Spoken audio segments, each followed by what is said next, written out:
भएका सहकारी संस्थाहरूमा सहकारी विभागको निर्देशन अनुसार अब प्रत्येक वर्ष हामी यही प्रतिनिधिमूलक किसिमबाट सहभागी हुने वातावरण अब हाम्रो तय भइसकेको छ।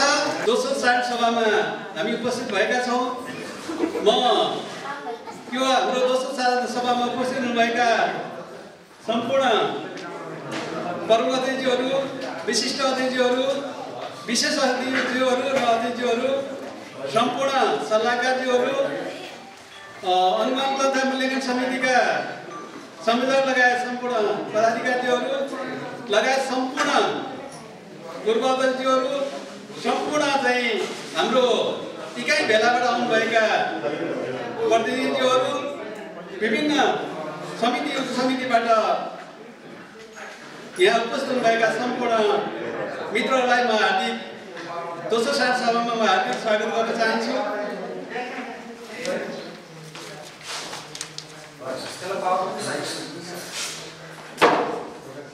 र हामीले यो सार्क सभा सम्पन्न गर्नको लागि मैले अघि नै भनिसकेको छु, अहिले सहकारी विभागबाट विभिन्न प्रदेशहरूबाट लगायत यो 2000 भन्दा बढी सदस्य सङ्ख्या भएका सहकारी संस्थाहरूलाई यो प्रतिनिधिमूलक किसिमबाट विभिन्न क्लस्टरबाट विभिन्न क्याटेगोरीहरू बनाएर हामीले इकाइ भेलाहरू गरेर इकाइ बैठकहरू गरेर प्रतिनिधिहरू लिएर आइसकेपछि आजको जस्तो सार्क सभा गर्ने प्रक्रियाहरू अहिलेबाट सुरु भएको छ। त्यस अनुसार हामीले यो कार्तिक 21 गतेदेखि हामीले हाम्रा गतिविधिहरू, हामीले पुस्तक वितरण गर्नदेखि लिएर सबै कामहरू सम्पन्न गरिसकेका छौँ।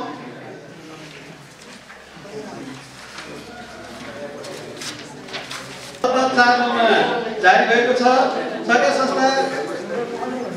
संस्था दर्ता, सञ्चालन, अनुगमन तथा निगमन सम्बन्धी मापदण्ड 2077 प्रदेश मन्त्रालयबाट 77/6/20 गते जारी भएको सहकारी नियम सङ्घीय मन्त्रालय, प्रदेश मन्त्रालय, महानगरपालिका संस्थाको पुनर्लिखित नियम 2077 सार्क सभा सम्बन्धी व्यवस्था, महामारीमा सार्क सभा सञ्चालन कार्यविधि 2077 यी सबैलाई आधार बनाएर हामीले यो आजको सार्क सभाको कार्यविधि बनाएर हामी अगाडि बढेका छौँ। र हामीले एकै प्रतिनिधि छनौट चाहिँ 2077 मङ्सिर 3 गते 10 बजेदेखि 4 बजेसम्म, शीर्षासन नम्बर 1 देखि 300 सम्म हामीले प्रत्येक समूहबाट यो पहिलो दिनमा 300 जनाबाट 6 जना छनौट गरेका छौँ। त्यो छनौट भएका अहिले साथीहरूको पनि त्यहाँ लिस्ट हामीले अहिले प्रस्तुत गर्नेछौँ। त्यस्तै गरी 77 मङ्सिर 4 गते शीर्षासन नम्बर 301 देखि 600 सम्म त्यही अनुसार हामीले छनौट प्रक्रियालाई चाहिँ बैठकहरू सम्पन्न गरेका छौँ। त्यस्तै गरी मङ्सिर 5 गते शीर्षासन नम्बर 601 देखि 900 सम्म त्यही प्रक्रिया अन्तर्गत हामी अगाडि बढेका छौँ। यसरी हामीले मङ्सिर 10 गते अन्तिम शीर्षासन नम्बर 2101 देखि माथिका शीर्षासीहरूको सहभागितामा यो इकाइ भेलाहरू, इकाइ बैठकहरू सम्पन्न गरेर छनौट प्रक्रिया अगाडि बढाएका थियौँ। नाम यहाँ प्रस्तुत गर्ने अनुमति चाहन्छु। यो हामीले 100 जनाभन्दा अगाडिबाट 41 नम्बरका हरलाल कँडेल, 91 नम्बरका हरिदेवी शर्मालाई सिलेक्सन गरेका छौँ। त्यस्तै गरी 200 देखि 100 को बिचका 105 का राजु चापागाई, 146 का रमेश अर्याललाई छनौट गरेका छौँ। त्यस्तै गरी 300 भन्दा माथि 201 भन्दा यो बिचको मध्ये हामी 338 का बसन्त पौडेल, 381 का भक्तमान कार्की, त्यस्तै गरी मैले यो 100 जनाको बिचको भन्दैछु है, त्यही अनुसार त्यहाँ पनि हामीले प्रस्तुत गरेका छौँ। त्यही अनुसार बुझ्दिनहरू म हार्दिक अनुरोध गर्छु। त्यस्तै गरी 420 का शमशेरबहादुर थापा, 443 का यो नम्बर है 443 भनेको सदनलाल श्रेष्ठ, त्यस्तै गरी 519 का बसन्त स्मृति, 543 का खिमकुमारी पौडेल, 664 का मनरूपा लामिछाने, 684 का भैरव प्रसाद नेपाने, 764 का घनश्याम योगी, 765 का सीता कुमारी महतो, त्यसै गरी 838 का रेशमलाल बुढा सैनिक, 897 का देवी परियार, 942 का संगीता धिताल ढुङ्गाना, त्यसै गरी 1034 का गीता कुमारी नेौपाने, 1086 का बासु तिमिलसिन्हा, त्यसै गरी 1120 का चुनुमाया राणावाड, 1138 का हिरामणि कणेल, त्यस्तै गरी 1240 का हरिराम रेग्मी, 1270 का रविन्द्र साक्य, 1370 भोजराज लामिछाने, 1380 सीता कुमारी पस्याल, 1456 शोभाखर काफ्ले, 1595 बसन्त इन्द्रबहादुर राणावाड, 1508 शक्तिप्रसाद सापकोटा, 1593 रामचन्द्र अधिकारी, 1640 सन्तमाया पोखरेल, 1645 रामप्रसाद अधिकारी,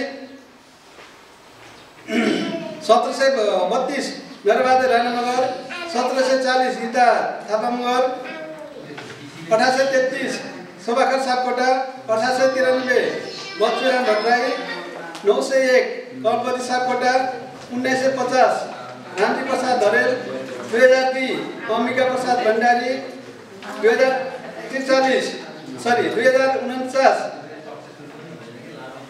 मिया ढकाल कुमार,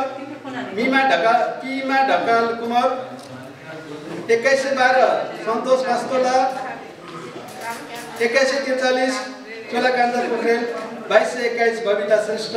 यसरी हामीले 45 जना सिलेक्सन गरेका छौँ र यो पहिलो अनुभवको कारणबाट पनि हामीले विगतमा हाम्रो समिति उपसमितिमा रहनुभएका सल्लाहकारहरू सबैलाई चाहिँ हामीले प्रतिनिधि बनाउने अहिलेको पहिलो चरणमा यसरी अगाडि बढ्दा बेटर हुन्छ, सबैलाई समेट्न सकिन्छ भनेर हामीले यो रूपबाट हामी अगाडि बढेका छौँ। करिब हामीले आज 113 जनाको सहभागितामा यो चाडसभा सम्पन्न गर्न गइरहेका छौँ। हाम्रो संस्थागत संरचना साधारण सभाबाट सञ्चालक समिति, लेखा संरक्षण समिति गठन भएको थियो र त्यसबाट हामीलाई संस्थामा आवश्यक पर्ने हाम्रो विशिष्ट व्यक्तित्वहरू, पूर्व सांसदहरूदेखि लिएर अहिले पनि विभिन्न बागमती प्रदेशका सांसदहरू, वडा अध्यक्षहरू सबै हुनुहुन्छ। उहाँहरू विशिष्ट व्यक्तित्वहरू सधैँ संस्थामा आइराख्नु पनि नहुने र उहाँहरूलाई पनि एउटा बेला बेलामा सुधार सङ्कलन गर्न पनि सजिलो हुन्छ भनेर हामीले अनुमान मूल्याङ्कनको समिति बनाएका छौँ। यो त्यसै गरी सल्लाहकार समिति गठन गरेका छौँ, त्यसै गरी ऋण उपसमिति गठन गरेका छौँ, शिक्षा उपसमिति छ, महिला परिचालन उपसमिति छ, युवा परिचालन उपसमिति छ, सेवा केन्द्र परिचालन उपसमिति छ।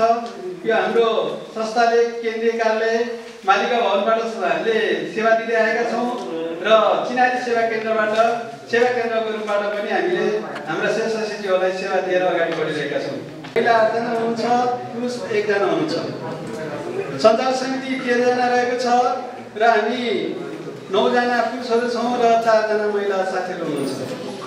अन्य समितिहरू लेखा संरक्षण समिति 3 जनाको रहेको छ, सल्लाहकार समिति छ, अनुमान मूल्याङ्कन उपसमिति छ, एकान कार्यदल छ, विभिन्न उपसमितिहरू शिक्षा ऋण चाहिँ हामी 2 घण्टा 3 घण्टा कार्यकालयहरू खोल्दै सेवालाई अगाडि बढाउँदै गयौँ र बिस्तारै हामी अहिले 1-2 महिना अगाडिदेखि पूर्ण रूपबाट चाहिँ सेवाहरू प्रवाह गर्दै आएका छौँ।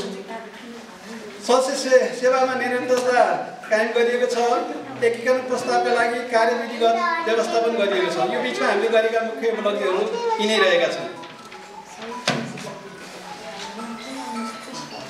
अब 76-77 को प्रमुख वित्तीय सूचकहरू म यहाँसँग राख्ने अनुमति चाहन्छु। कुल पुँजी हिसाब 24,58,51,641, शेयर पुँजी 4,36,73,500, कुल बचत निक्षेप 18,16,03,64 रुपियाँ, जैडा कोष 91,34,559 रुपियाँ, संस्थागत कोषहरू 16,29,994 रुपियाँ, अन्य वितरित कोषहरू 25,42,187 रुपियाँ, ऋण जोखिम कोष 33,70,039 रुपियाँ। बैंक तथा नगद मौजात 7,83,64,920 रुपियाँ। सङ्घ संस्थामा लगानी 10,22,958 रुपियाँ। लगानीमा रहिरहेको ऋण 15,82,59,606 रुपियाँ। स्थिर सम्पत्ति 55,24,107 रुपियाँ। अब म यहाँसँग तुलनात्मक प्रगति स्थिति राख्ने यहाँसँग म चाहन्छु। कुल सदस्य सङ्ख्या मैले अहिले भनिसकेको छु। यो कोभिडको कारणबाट हामीले करिब 400 जति नै सदस्य वृद्धि गर्छौँ भनेर भनेका थियौँ, तथापि हाम्रो त्यो बाटोमा बनेको छैन। र हामीले पौष 76 पौषको स्थितिमा कुल सदस्य सङ्ख्या 2183 जना हुनुहुन्थ्यो र हामीले 17 असारसम्ममा 2290 जना, करिब यो चाहिँ 10% नै गर्नुपर्ने ठाउँमा हामीले चाहिँ 4.90%, 4.90% यसको वृद्धि भएको छ।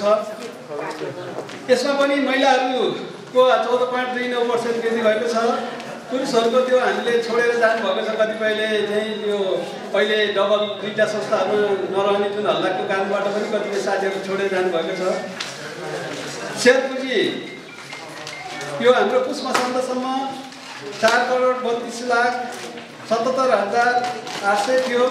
अहिले 4,36,73,500 रहेको छ।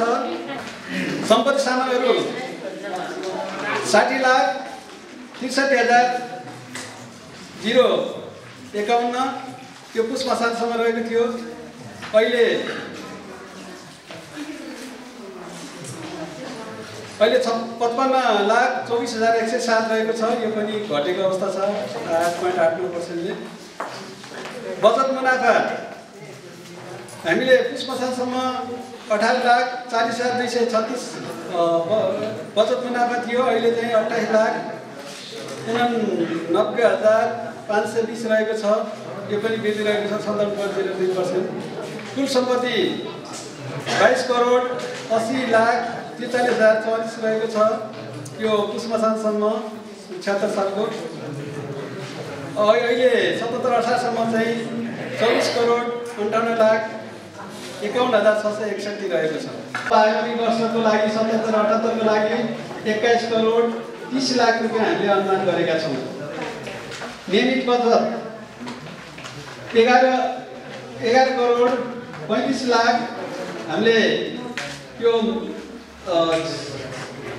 76-77 को लागि अनुमान गरेका थियौँ र त्यसमा 10,87,843 रुपियाँ यथार्थ रूपबाट सङ्कलन भएको छ। अब हामी आगामी वर्षको लागि 12,30,00,000 रुपियाँ अनुमान गरेका छौँ। स्वैच्छिक बचत हामीले 5 करोड स्वैच्छिक बचत अनुमान गरेका थियौँ। यो 4,63,86,319 रहेको छ र आगामी वर्ष हामीले 5,55,00,000 रुपियाँ अनुमान गरेका छौँ। यो स्वैच्छिक बचतलाई अलिकति हामीले निरुत्साहित गर्नुपर्छ भनेर त्यसलाई विशेष बचतहरूमा अगाडि अरू विभिन्न बचतहरूमा पनि लैजानुपर्छ भन्ने मनसायले हामीले अलिक धेरै के अरे अनुमान गरेका छैनौँ।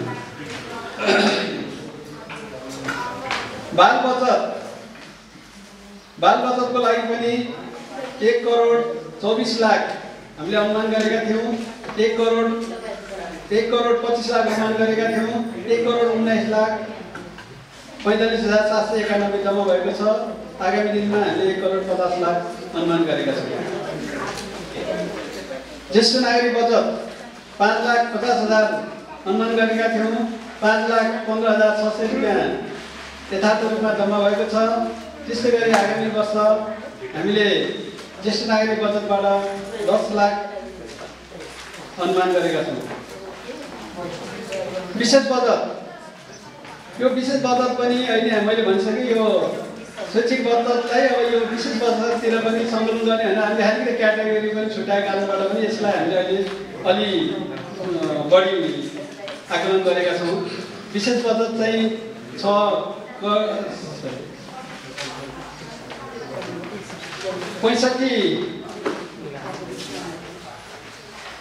65 लाख जम्मा हुन्छ भन्ने हामीले 8,77,254 अहिले 10 लाख हुन्छ भनेर हामीले अनुमान गरेको छौँ। 23,78,476 रुपियाँ चाहिँ यथार्थ रहेको छ। आगामी वर्ष यसलाई 35,97,064 रहने अनुमान गरेका छौँ। सेयर लाभांशको 15,46,009 रुपियाँ हामीले यथार्थ रूपबाट सेयर लाभांश कोषमा जम्मा हुनु पहिला हामीले अनुमान गरेका रहेका छौँ। त्यस्तै गरी 70,78 को अनुमान चाहिँ हामीले 23,38,093 रुपियाँ रहेको छ। सरकारी विकास कोष 1,18,924 अहिलेको वर्ष चाहिँ 1,79,843 हुन्छ भनेर हामीले अनुमान गरेका छौँ। घाटापूर्ति कोष 1,18,924 यसलाई चाहिँ यो वर्ष 1,79,853 रुपियाँ अनुमान गरेका छौँ। स्थिर आगामी वर्ष 5 वर्षको दरले पनि 1,79,843 हुने अनुमान गरेका छौँ। त्यसै सामुदायिक विकास कोष 1,18,924 यो चाहिँ आगामी वर्षको लागि 1,79,853 रहेको छ। अन्य जोखिम व्यवस्थापन कोष 1,18,924 आगामी वर्षको लागि 1,79,843 अनुमान गरेका छौँ।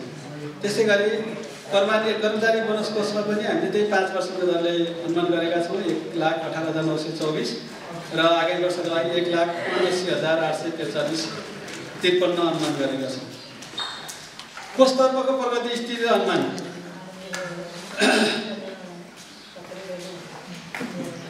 अन्य दायित्वहरू 76-77 को माघदेखि असारसम्मको अनुमान चाहिँ 62,12,892 यथार्थ 65,65,701 रुपियाँ।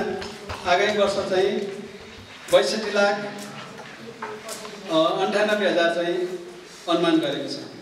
ऋण जोखिम व्यवस्थापन कोष 2,47,222 अनुमान थियो 33,70,049 यथार्थ रहेको छ। उठ्नुपर्नेको रकमहरू हामीले धेरै ताकेला गर्दा पनि नउठेको कारणमा पनि वृद्धि हुन गएको छ। अब आगामी वर्षको लागि यसलाई 25 लाखमा कायम गर्ने भनेर हामीले अनुमान गरेका छौँ। सदस्य राहत कोष 14,27,014 यथार्थ 13,41,014 यसलाई 18 लाख पुर्याउने लक्ष्य रहेको छ।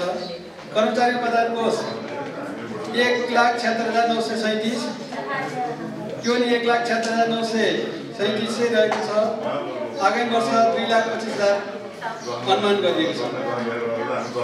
स्थिर सम्पत्ति निर्माण कोष यो 12,19,420 यो हामीले यो चिनारी सेवा केन्द्रतिर चाहिँ स्थिर सम्पत्ति निर्माण कोषको लागि व्यवस्था गरेका थियौँ। यसलाई हामीले चाहिँ अब जगेडा कोषमा लैजानुपर्छ भनेर निर्णय गरेर जगेडा कोषमा लगेका छौँ।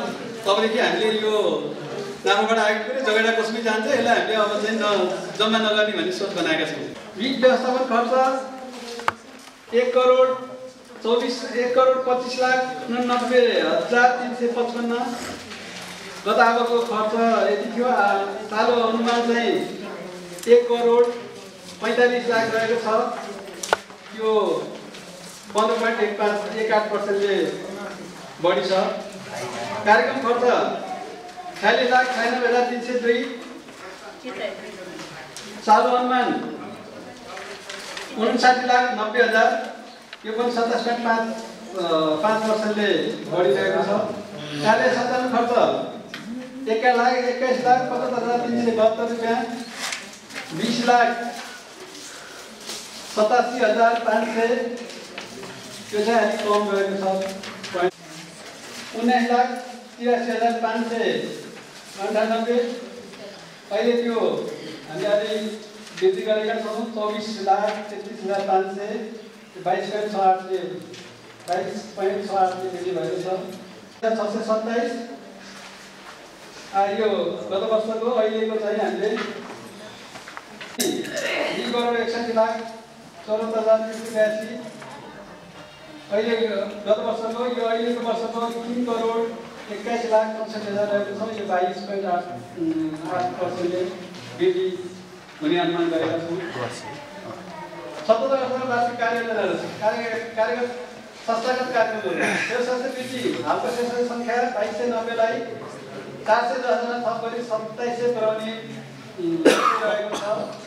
शेष वृद्धि प्रोत्साहन यो वृद्धि गर्नको लागि यो 10 जना सदस्य बनाउन सिफारिस गर्ने शेष सदस्यहरूलाई पुरस्कृत गरेर अहिले यो अभियानको रूपबाट अगाडि बढाएर यो 410 जना पुर्याउने लक्ष्य रहेको छ। हामीले यो 10 जना पुर्याउनेलाई चाहिँ यो चाड सभामा सम्मान गर्ने विगतको हाम्रो परम्परालाई चाहिँ निरन्तरता दिने हाम्रो योजना रहेको छ।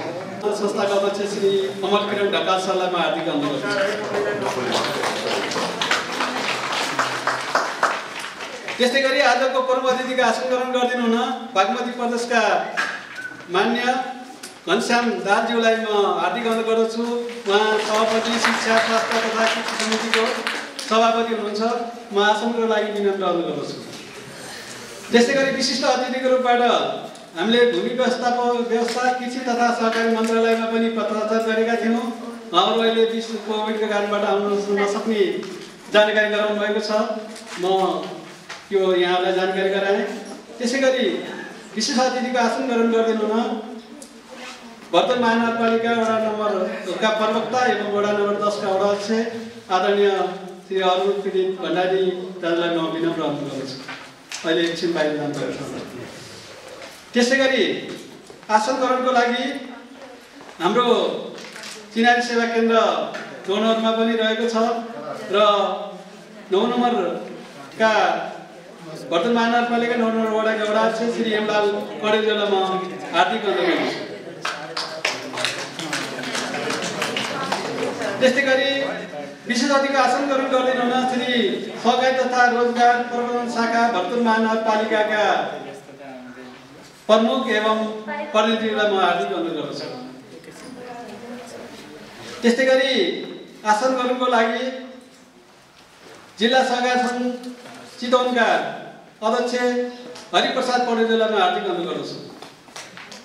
म विशेष अतिथिको आसन ग्रहण गरिदिनु हुनको लागि वर्तमान महानगरपालिकाका प्रवक्ता वर्तमान महानगरपालिका वडा 10 का वडा अध्यक्ष अरुण पीडित भण्डारी दाइलाई म हार्दिक अनुरोध गर्दछु। त्यस्तै गरी अतिथिको विशेष अतिथिको आसन ग्रहण गरिदिनु हुन जिल्ला बजार तथा ऋण सहकारी चितवनका अध्यक्ष श्री हरिश्चन्द्र सुवेदीज्यूलाई म हार्दिक अनुरोध गर्दछु। यहाँ पनि सारसभा चलिरहेको सन्दर्भमा उहाँहरू पनि आज नआउने कुराहरू नै बुझिएको छ। कोही प्रतिनिधि पठाउनु भएको छ भने यहाँ उपस्थिति राख्ने म हार्दिक अनुरोध गर्दछु। त्यस्तै गरी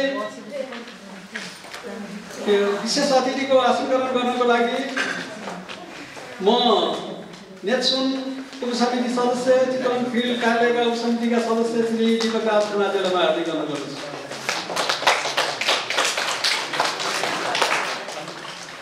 यो हामीले अहिले विशेष गरी चाहिँ यो इन्टरनललाई नै गर्ने सोच बनाएर चाहिँ हामीले नेतसुनका पादाज्यू पनि हाम्रो यो जिल्लामा प्रतिनिधित्व गर्नुहुन्थ्यो।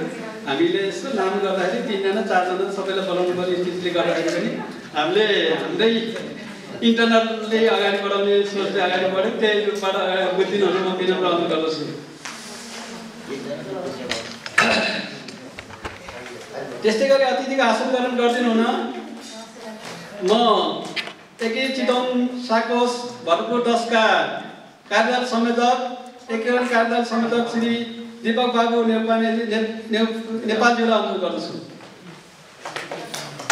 हामीले अध्यक्षज्यूलाई नै विशेष गरी अध्यक्षज्यू नै आउनुहोस् भनेर भनेका थियौँ। त्यहाँ पनि यो इकाइ भेलाहरू चलिरहेको सन्दर्भमा अध्यक्षका अलि महत्त्वपूर्ण भूमिका भएको कारणबाट हामीले कार्यकाल संयोजकै पाएका छौँ। त्यसमा पनि झन् हामी अझ खुसी व्यक्त गर्नुपर्ने अवस्था नै छ। त्यस्तै गरी कलश साकोस भरतपुर 10 का श्री कमलकान्त शर्मा मरासनीज्यूलाई अतिथिको आसन ग्रहण गरिदिनु हुनुमा हार्दिक अनुरोध गर्दछु।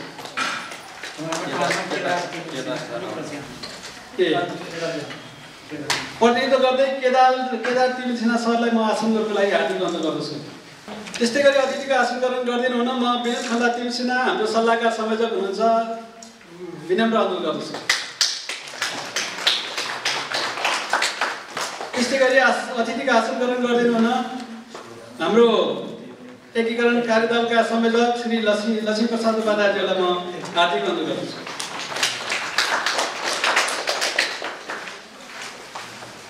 त्यस्तै गरी सल्लाहकारज्यूहरूलाई एकपृष्ठ अगाडि आई आसन ग्रहण गरिदिनुमा हार्दिक अनुरोध गर्दछु।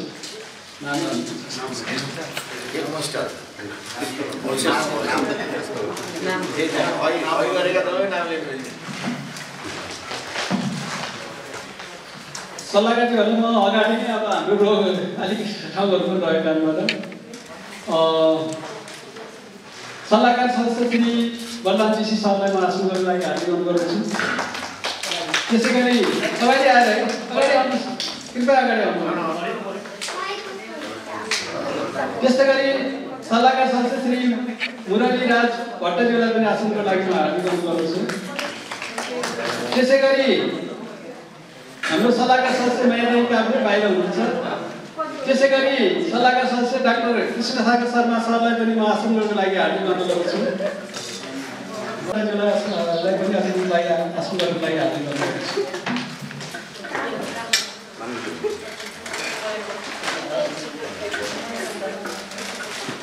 पूर्व संस्थापक अध्यक्ष श्री रामबहादुर छेत्री सरलाई पनि आसन गर्नको लागि म हार्दिक अनुरोध गर्दछु। पूर्व अध्यक्ष श्री राम आचार्यज्यूलाई पनि आसन गर्नको लागि हार्दिक अनुरोध गर्दछु। त्यसै गरी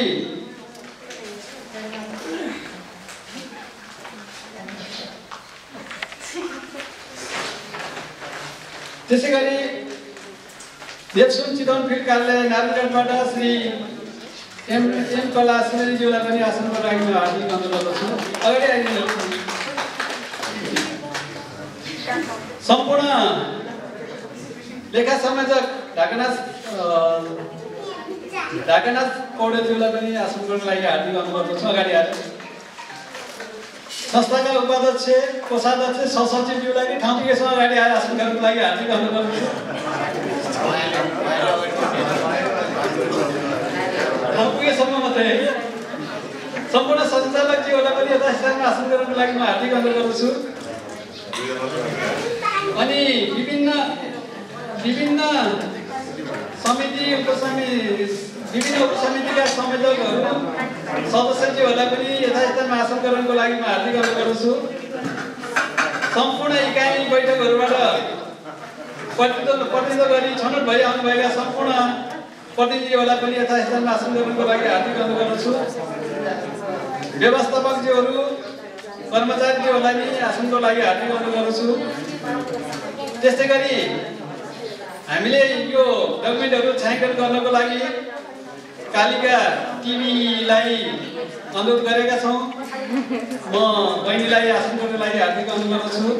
अन्य हाम्रो इन्टरनेटबाट पनि विभिन्न पत्र पत्रिकाहरूमा रहनुभएका सञ्चारकर्मीज्यूहरूलाई पनि यथास्थानमा आसन गर्नको लागि म हार्दिक अनुरोध गर्दछु। अब हामी अलि लामै समय अगाडि बढिसकेको अवस्थामा अब यो कोभिडको कारणबाट हामीले सकेसम्म भएका छौँ। म हाम्रो आमन्त्रणलाई स्वीकार गरेर आउनुभएका प्रमुख अतिथिज्यू, विशेषज्ञहरू, अतिथिहरू लगायत सम्पूर्ण सहभागीहरूलाई शब्दद्वारा स्वागत गरिदिनु हुन म संस्थाका उपाध्यक्ष श्री फक्तबहादुर श्रेष्ठज्यूलाई म हार्दिक अनुरोध गर्दछु। धन्यवाद। धन्यवाद कार्यक्रम सञ्चालक संस्थाका सचिव विष्णु भक्तलाजी। यस एकीकृत सामुदायिक बचत तथा ऋण सहकारी संस्था लीको गौरवमय दोस्रो वार्षिक साधन सभाका अध्यक्ष महोदय, प्रमुख अतिथि शिक्षा स्वास्थ्य तथा कृषि समितिका सभापति माननीय घनश्याम दाहालज्यू, विशेष अतिथि मञ्चमा आसीन विशेष अतिथिज्यूहरू र अतिथिगणहरू,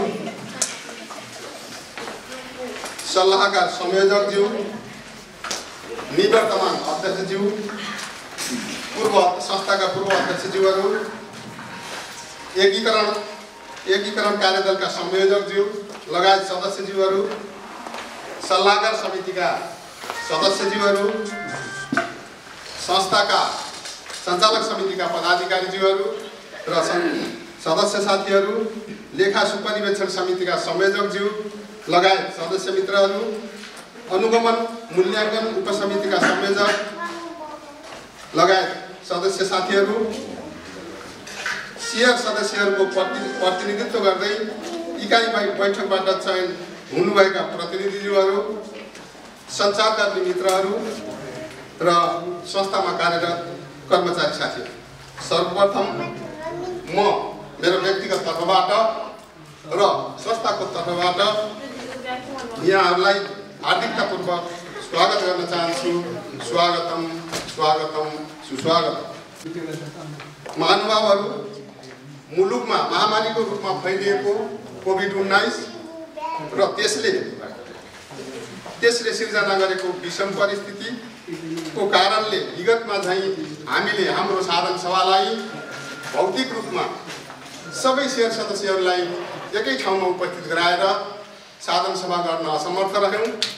कार्यसूची उप बृहत छलफल गर्नलाई प्रचलित सहकारी कानुन अनुसार र विभागीय जारी निर्देश अनुसार हामीले 100 जनाको इकाइ गठन गरेर संस्थामा रहेका 2300 जना शेयर सदस्यहरूको केहीवटा समूह गठन गरेर हामीले केही समूहबाट 2 जना प्रतिनिधिहरू छनौट गरेर आज हामी यहाँ उपस्थित भएका छौँ।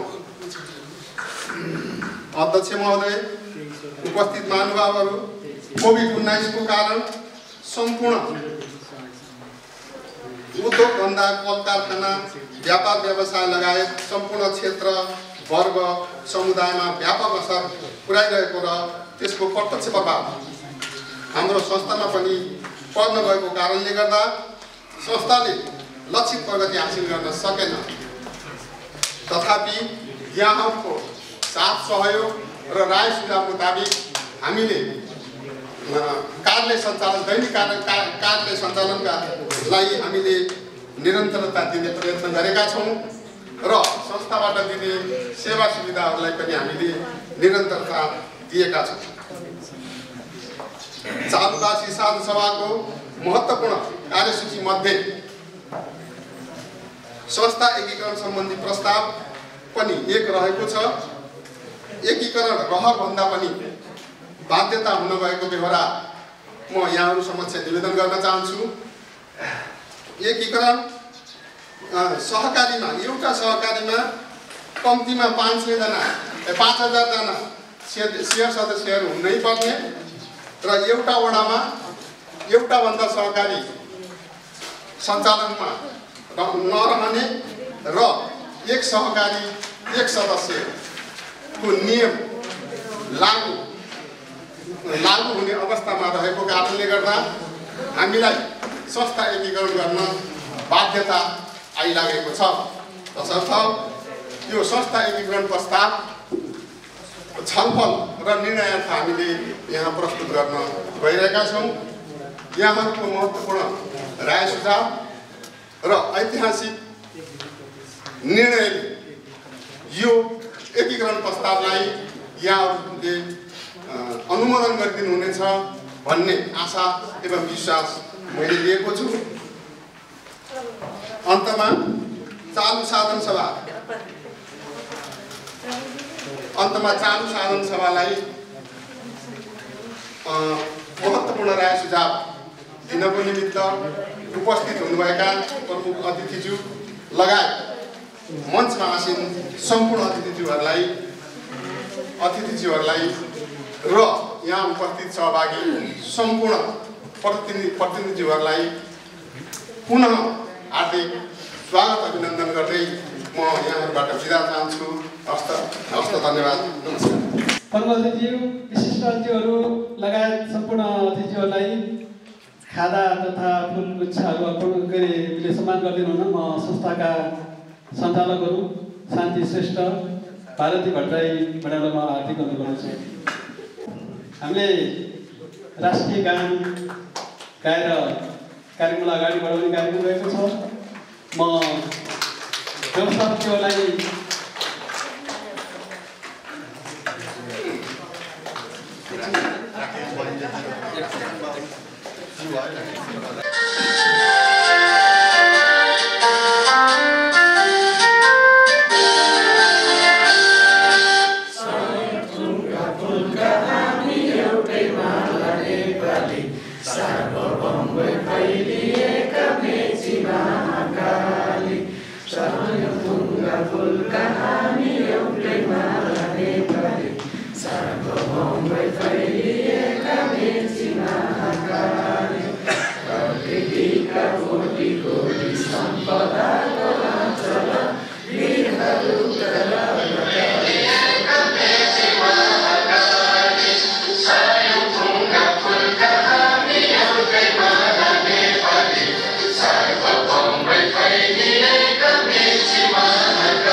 धन्यवाद। म आजका प्रमुख अतिथि बागमती प्रदेशका मान्य कृषि स्वास्थ्य तथा सहकारीका सभापति आदरणीय मान्य घनश्याम दाजुलाई ब्यानर पढेर उद्घाटन गरिदिनु हुन म हार्दिक अनुरोध गर्छु।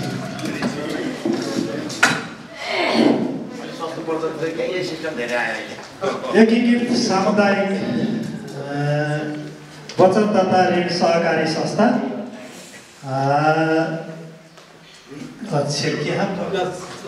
दोस्रो वार्षिक साधारण सभा 2077 मङ्सिर 13 गते यो उद्घाटन भएको घोषणा गर्छु। हस्त नमस्कार।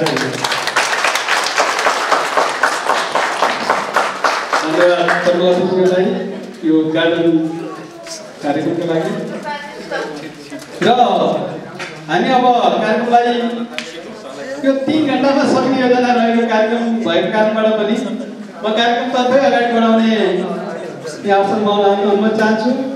हाम्रो भरतपुर महानगरपालिकाका प्रवक्ता अरुण पीडित भण्डारी दाजु विशेष कारणबाट अलि अगाडि जानुपर्ने भएको कारणबाट म यस्तो सेवा गर्ने लिएर जान्छु भन्नुभएको छ। म उहाँलाई सौगान मन्दिरको लागि विनम्र अनुरोध गर्छु। सामुदायिक साकुसका आदरणीय सचिव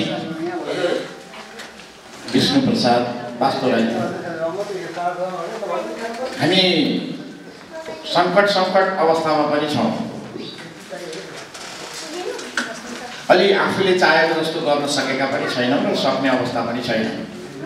त्यसैले क्याप्सुल साइजमा छिटो छरितो गरेर गर्नुपर्ने कार्यक्रमका सभाध्यक्ष, सामुदायिक साकुसका अध्यक्ष, मेरा सहपाठी अमल किरण ढकालज्यू कार्यक्रमका प्रमुख अतिथि शिक्षा स्वास्थ्य कृषि समितिका सभापति प्रदेश सांसद आदरणीय घनश्याम दाहालज्यू, सल्लाहकार समितिका संयोजक विनोद खण्ड तिमिल सिन्हाज्यू, मञ्च आसीन सम्पूर्ण आदरणीय जनहरू, संस्थाका पदाधिकारीज्यूहरू, समाजसेवी आरसी अधिकारीज्यू, सहभागी सम्पूर्ण आदरणीय सहभागी साथीहरू, कर्मचारी साथीहरू, पत्रकार साथीहरू, सबैलाई नमस्कार। युनिटी इज स्ट्रङ भन्छ अङ्ग्रेजीमा, एकता नै बल हो। सायद त्यही भएर होला नेपाल सरकारले पनि सहकारीहरूको बिचमा, साकोसहरूको बिचमा एकता कायम गर्दै, एकीकरण कायम गर्दै क्रमशः अगाडि बढ्दै जाने नीति अख्तियारी गरेको हुनुपर्छ। हामी एकदम क्रमशः चरणबद्ध रूपमा श्रृङ्खलाबद्ध ढङ्गले साकोसहरूको एकीकरण भइरहेको छ, ज्यादै खुसीको कुरा हो। यसले केही अप्ठ्याराहरू पनि जन्माउँछ, धेरै सजिला कुराहरू पनि जन्माउँछ। अप्ठ्यारा कुराहरू भन्दाखेरि सिधै भन्दा नेतृत्वको कुरामा केही टसलहरू, केही समस्याहरू सिर्जना गर्न सक्छ, तर ती समस्याहरूलाई समाधान गर्ने क्षमता हामीहरू राख्नुपर्छ भन्ने यी चिजहरू क्रमशः बढ्दै जान्छन्। वान मैन वान पोस्ट भन्छ अङ्ग्रेजीमा। एउटा व्यक्तिले एउटा पद लिनुपर्छ भन्ने मान्यता, अन्तर्राष्ट्रिय मान्यता छ। त्यसैको आधारमा टेकेर होला सहकारीहरू, साकोसहरूमा सदस्य बन्दा एउटा व्यक्ति एउटा साकोसको भन्दा अरू धेरै साकोसको सदस्य बन्न पाइँदैन भन्ने यो नीतिगत रूपमा आउन खोजेको विषय हो भन्ने मलाई लाग्छ। मान्य यो नीतिगत रूपमा आउन खोजेको विषय छ। यसलाई हामीले कति पालना गर्न सक्छौँ सक्दैनौँ भन्ने कुरा हामीमा भर पर्छ र निर्भर पर्छ। त्यसैले म यो कोभिडले थलो पारेको, कोभिडले थलिएका हाम्रो समाज, तर हाम्रा दैनिक गतिविधिहरू, हाम्रा प्रक्रियाहरू, हाम्रा समाजका विषयवस्तुहरूलाई शिक्षा, स्वास्थ्य, उद्योग, धन्दा, व्यवसाय सबै चिज र यी सहकारीहरूलाई पनि चलाउनु परेको छ, विधिमा ल्याउनु परेको छ। भर्खरै नेपाल सरकारले अब स्कुलहरू पनि खोल्ने, कलेजहरू पनि खोल्ने भनिरहेको अवस्थामा हुन त अहिले त बिहा गर्नु पनि कति गाह्रो, आफन्तहरू सबैलाई बोलाउनु पनि नपाइने, कैयौँ मानिसहरूलाई छोराको बिहा गर्नु छ, छोरीको बिहा गर्नु छ, नगरी भएको छैन, गरेर विदेशतिर जाने, कता कता जाने पनि कुरा छ। यहाँ हाम्रो नानीहरू हाँस्नु भएको छ बिहाको कुरा गर्दै। अब चिज चाहिँ के हो भन्दा, तर यो भौतिक दूरी र सामाजिक दूरी भनिएको छ, कोभिड-19 भनिएको छ, आइसोलेसन भनिएको छ, मास्क चाहिने, सेनिटाइजर भनिएको छ, मिची हात धुने 20 सेकेन्डसम्म भनिएको छ। यी आदि इत्यादि कुराहरूले हामीलाई अप्ठ्यारोमा पारेको छ। तथापि म यहाँहरूसँग के अनुरोध गर्न चाहन्छु भने, आइसोलेसन यानि यो कोभिड-19 को विषयमा सबभन्दा ठुलो कुरा त उच्च मनोबल रहेछ है। हामी जस्तै, म जस्तै, हाम्रो माननीय घनश्याम दाहालज्यू जस्तै हामी जनप्रतिनिधिहरू त सायदै, मलाई त 2-5 चोटि भयो होला कोभिड जस्तो लाग्छ। भयो, मिचेर याकुलाले मिचेर हिँडेँ, अहिलेसम्म मिचिया छु, कहिलेसम्म मिच्न सक्छु थाहा छैन। अहिले पनि वडामा तपाईँको सिफारिस गर्ने भनेको सबै पोजिटिभ मान्छेहरूको सिफारिस गर्ने हो। सबै पोजिटिभ मान्छेहरूको फलानु मान्छे रामबहादुर पोजिटिभ भएको हुनाले बिमालाई पैसा दिए भनेर लेखिदिने हो। अनि त्यो पोजिटिभ भएको मान्छेले कागज खोजेर आउँछ क्या, त्यसको ट्याक्कै निको भइसकेर जम स्वरूप पुरै मरिसकेको त हुँदैन होला।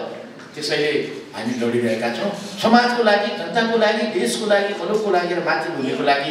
जस्तासुकै अप्ठ्यारोहरूसँग पनि हामी जुझ्न बहादुर नेपालीहरू हौँ भन्ने कुरा म तपाईँहरूको बिचमा विश्वास दिलाउन चाहन्छु, उच्च मनोबलका साथ। दोस्रो कुरा, कोभिड भएको मान्छेलाई हामी कसैले पनि हेला हुन्छ नगरौँ है, माया ममता सम्मान गरौँ, सुझाव दिउँ।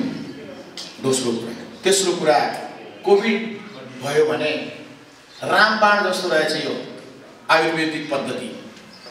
आवधिक उपवास भन्छ। बागेश्वरी भरतपुर महानगरपालिकाको, बागेश्वरीमा भरतपुर महानगरपालिकाले महानगरपालिकाका श्रद्धेय मेयर रेणु दाहालजीको संरक्षकत्वमा मेरो संयोजकत्वमा एउटा आइसोलेसन सेन्टर सञ्चालन गरेको छ। आजसम्म 374 जना व्यक्तिहरू त्यहाँबाट उपचार लिनुभयो। एकजनालाई पनि सवन कक्षमा लानु परेन।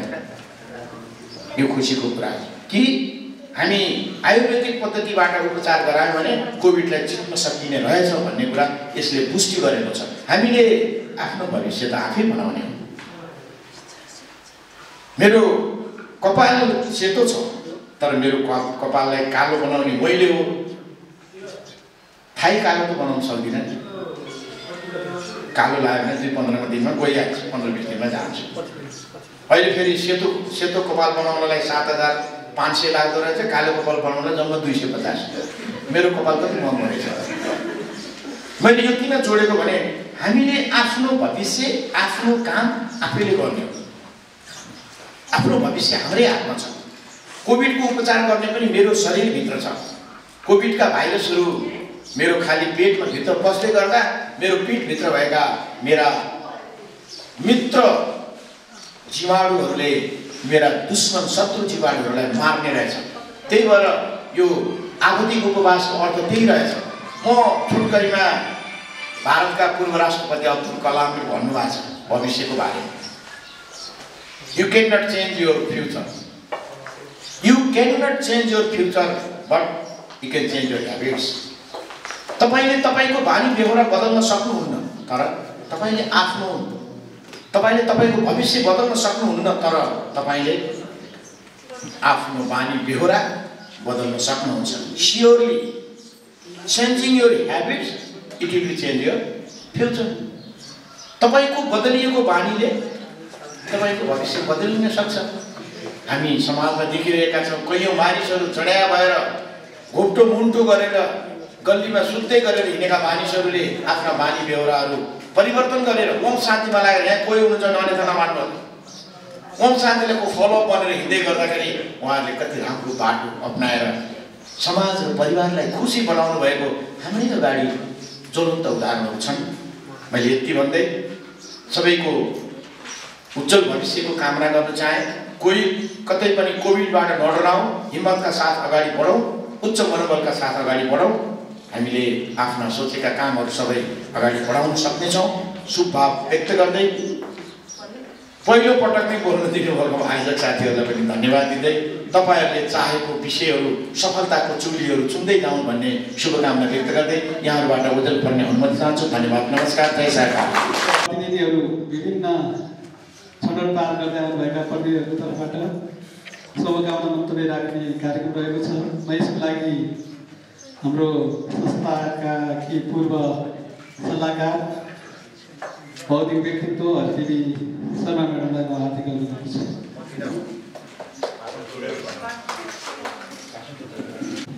सँगसँगै आजको यस गरिमामय सार सभामा प्रमुख अतिथिको भूमिका निर्वाह गर्दै गर्नुहुने हाम्रा प्रमुख अतिथिज्यू, माननीयज्यू, विशिष्ट अतिथि महोदयज्यूहरू लगायत सम्पूर्ण मञ्चमा आसीन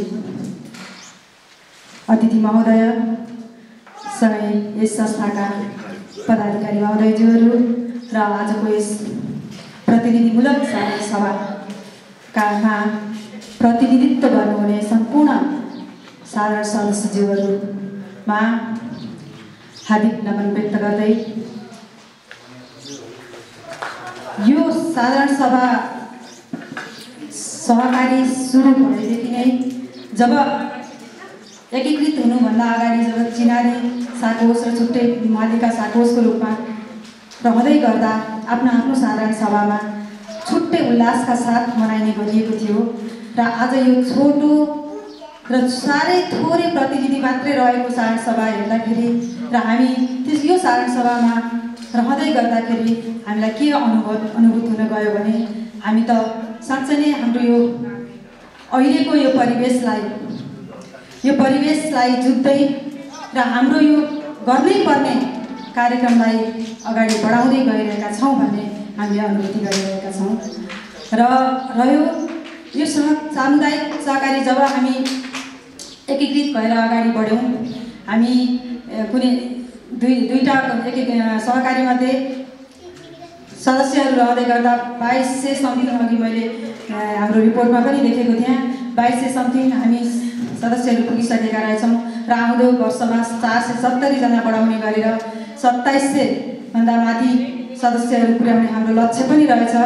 यो लक्ष्य हामीले छिटै नै एकदमै सजिलैसँग पार गर्नुपर्छ भन्ने लागिरहेको छ र अबको यो विषम परिस्थितिलाई हामीले बिस्तारै सरल परिस्थितिमा गइसकेपछि हाम्रो ठुलो लगभग 3000 भन्दा माथि सदस्यहरू रहेर हामीले यो साधारण सभालाई अगाडि बढाउनेछौँ र सँगसँगै यो साधारण सभा भन्दा यसभन्दा पछाडि पनि हाम्रा धेरै कार्यदलहरू गठन भइसकेर धेरै प्रक्रियाहरू अगाडि बढिसकेको पनि मैले औपचारिक र अनौपचारिक रूपमा थाहा पाइरहेको छु। धेरै सहकारीहरू अब मिल्न आउँदै हुनुहुन्छ भन्ने पनि सुनेको छु। यसमा पनि हामीले गर्व गर्नुपर्छ। जतिसक्दो नेपाल सरकारले अवलम्बन गरेको नीतिलाई 5000 भन्दा बढी सदस्यहरू बनाउन सक्ने गरी यो सहकारी अगाडि बढ्न सकोस् भन्ने सफलताको पनि कामना गर्न चाहन्छु र आज सम्पूर्ण उपस्थित रहनुहुने प्रतिनिधि पात्रहरूबाट साधारण सभाले माग गरेको एजेन्डाहरूमा बृहत रूपमा छलफल सहित अगाडि बढोस् भन्ने शुभकामना व्यक्त गर्दै छोटो मन्तव्य पुरा गर्छु। धन्यवाद। हामी पहिले बस्ने गर्थ्यौँ। अहिलेको कोभिडको अवस्थाले गर्दाखेरि हामी कार्यक्रमलाई यसरी अगाडि बढाउनु परेको बुझेकै छौँ र यसमा क्लस्टर बनाएर 200-300 को ग्रुप बनाएर जुन किसिमले यहाँहरूले यस कार्यक्रमलाई अगाडि बढाउनु त्यसले गर्दाखेरि हामीले यो कार्यक्रम साधारण सभा सम्पन्न गर्न केही समय त लाग्यो तैपनि सबैको सहभागिता भएको हामीले पायौँ र यसले गर्दाखेरि यस सामुदायिक बचत तथा ऋण सहकारी संस्था लीगका अध्यक्ष लगायत सम्पूर्ण साथीहरूलाई म धन्यवाद दिन चाहन्छु।